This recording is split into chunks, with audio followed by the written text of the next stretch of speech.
Today we're going to go over how to test the bake igniter on a gas oven.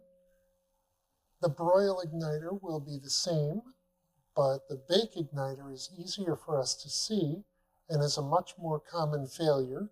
We'll start by opening the door.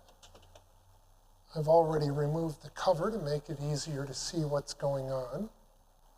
After that, we'll set the oven to bake.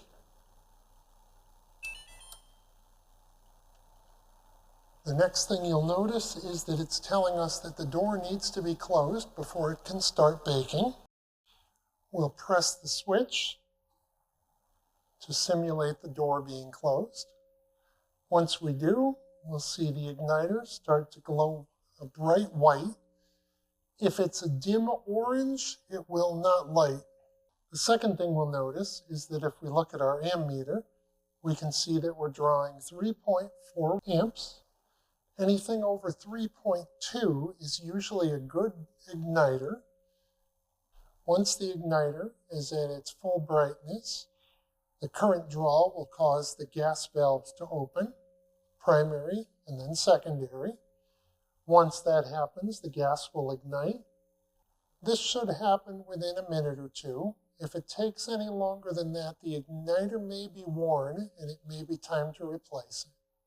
The best way to test an igniter like this would be using a watt meter. If we put it in amp mode, we can see that the oven doesn't draw much when it's off. Once we turn it on, it should go to about 3.2 amps or above. During operation, it's normal for an oven to light itself and go out every few minutes. That helps to maintain the proper heat and not overcook the food. With just an inexpensive watt meter, we should be able to test an igniter pretty quickly. These are about $20 to $30 at a hardware store, and they can be a lifesaver. A meter like this can measure volts, amps, watts, frequency, or left in this mode, kilowatt hours.